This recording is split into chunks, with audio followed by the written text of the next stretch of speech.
Palavra de Deus, Evangelho de Lucas, capítulo 15, leremos do verso do 1 ao 7. Aproximavam-se de Jesus todos os publicanos e pecadores para o ouvir. E murmuravam os fariseus e os escribas, dizendo: Este recebe pecadores e come com eles.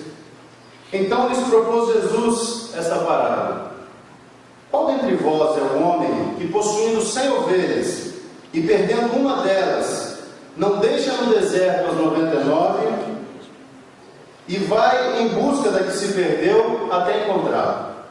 Achando-a, põe-a sobre os ombros, cheio de júbilo, e indo para casa, reúne os amigos e vizinhos, dizendo-lhes: Alegrai-vos comigo, porque achei a minha ovelha perdida.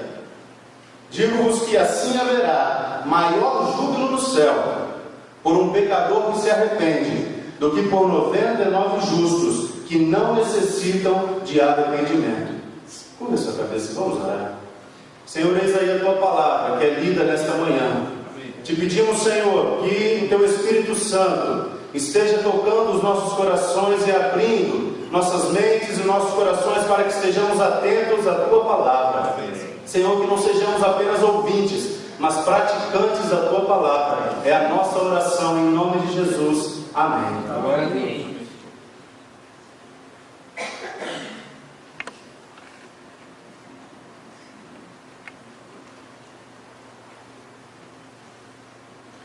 Eu louvo a Deus pela oportunidade de estar com os irmãos.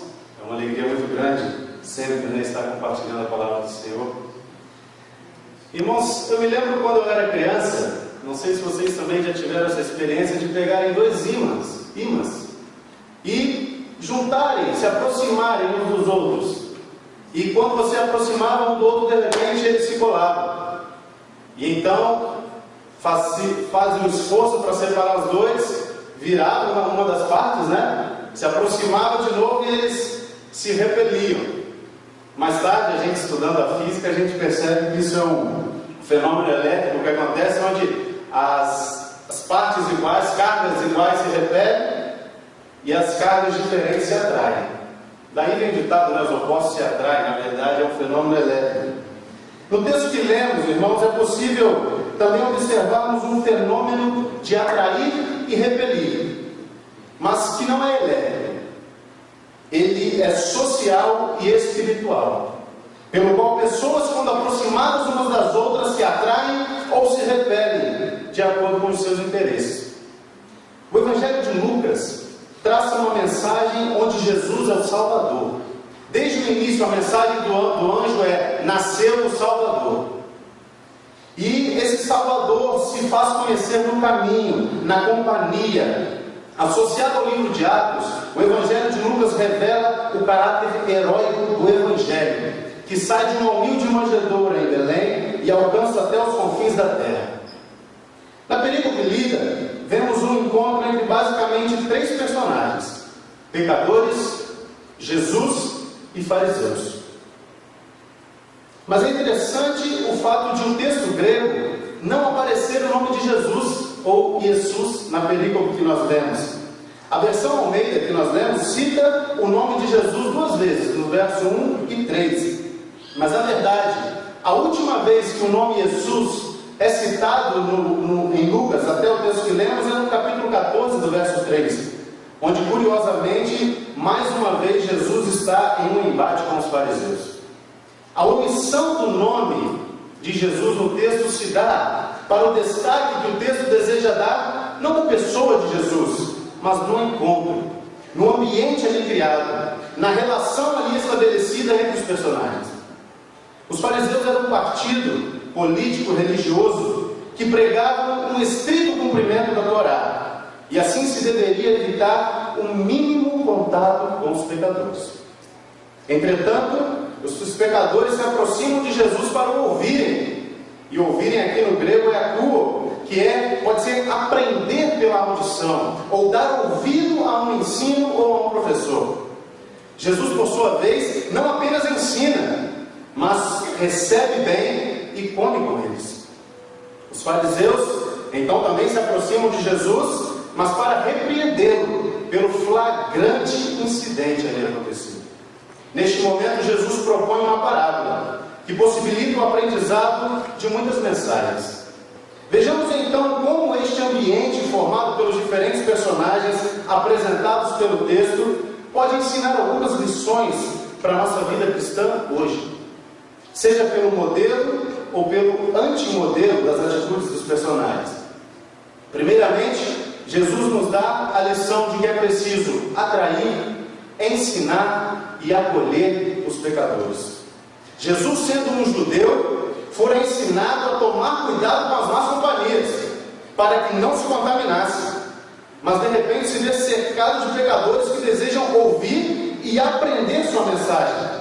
Jesus, não se importando com as leis excludentes da época, recebe bem e ainda come com os pecadores. Essa atitude de Jesus me leva a refletir sobre a atualidade e a perguntar se os pecadores de hoje desejam também ouvir o que temos a dizer. Nosso testemunho de vida tem atraído pessoas para ouvirem nossas palavras, assim como foi com Jesus? Às vezes penso que estamos dispostos a falar, mas o nosso testemunho impede que as pessoas estejam dispostas a nos ouvir. E quando as pessoas se aproximam de nós, elas se sentem atraídas para estarem mais perto ainda. Infelizmente conheço algumas pessoas decepcionadas com o Evangelho, porque até se aproximaram de nós para nos ouvir, mas não se sentiram incluídas em nossos atos. É preciso aprendermos essa lição com Jesus, de ser palavra encarnada, para então ensinar e acolher os pecadores. Para isso é preciso observar também a atitude dos fariseus, e assim aprendermos a sua segunda lição, que é reconhecer que somos pecadores.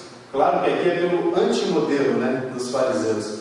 No versículo 7 que lemos, Jesus diz assim: haverá maior júbilo no céu por um pecador que se arrepende, do que por 99 justos que não necessitam de arrependimento. Os fariseus se orgulhavam de ser os grandes seguidores da lei, e até por isso nem se encaixavam na categoria de pecadores. É interessante pensarmos que o que Jesus fala do maior valor existente no pecador que se arrepende do que naquele que não pecou, poderia não ser uma novidade para os fariseus.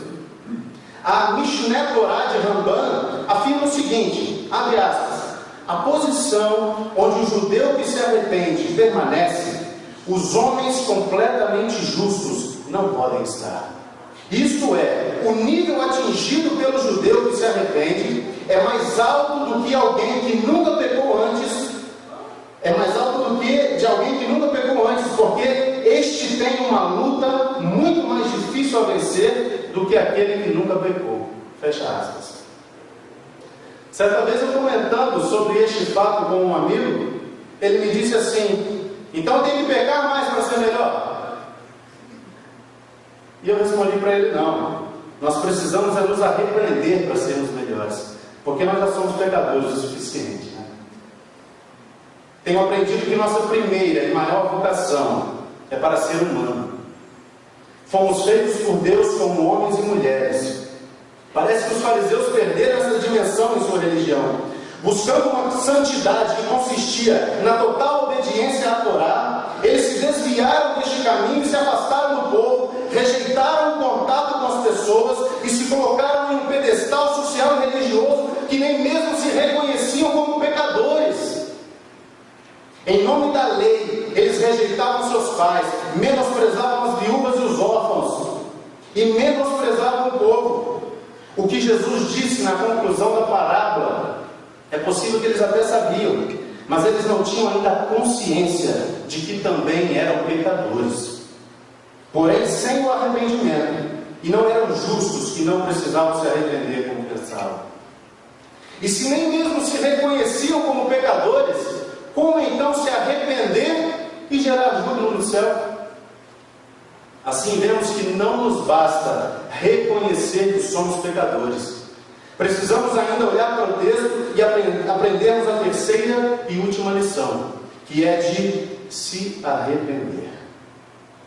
Vejamos as palavras novamente de Jesus no verso 7. Haverá maior júbilo no céu por um pecador que se arrepende. Uma vez que os pecadores chegaram-se para ouvir atentamente a Jesus, e os fariseus se achegaram para o acusarem, ele conta esta parábola, onde de fato há um grande esforço do pastor para reencontrar a ovelha perdida. Mas no fim Jesus não deixa de confrontar os pecadores.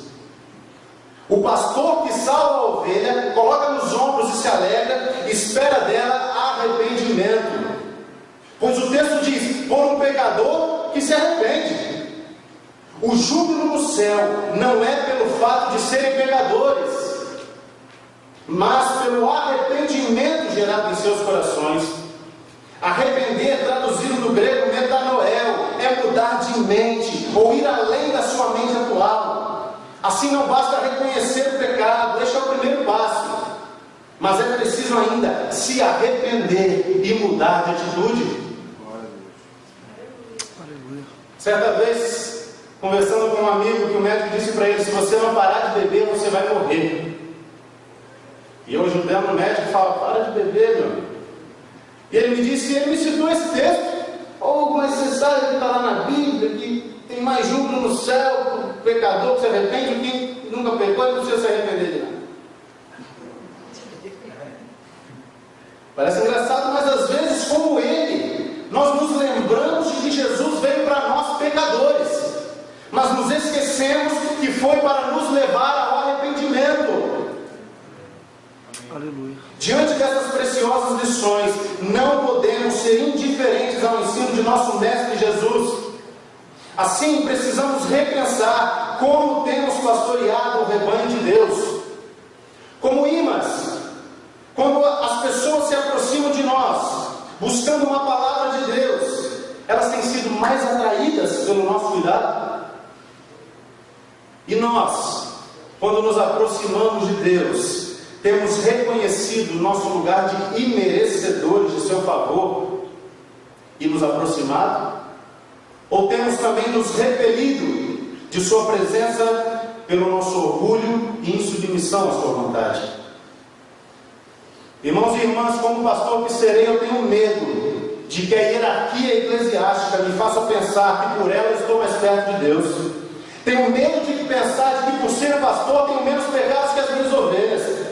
Tenho medo de não mais me reconhecer como ovelha, que tende a se perder e que deve ser achada e se arrepender para gerar júbilo no céu. Glória a Deus.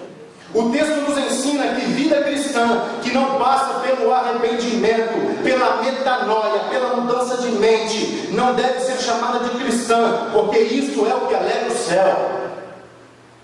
Que nesta manhã possamos nos achegar a Cristo como pecadores e pecadoras que buscam o arrependimento, para que possamos cear com Ele e Ele conosco. Amém. O Senhor nos abençoe. Glória a Deus.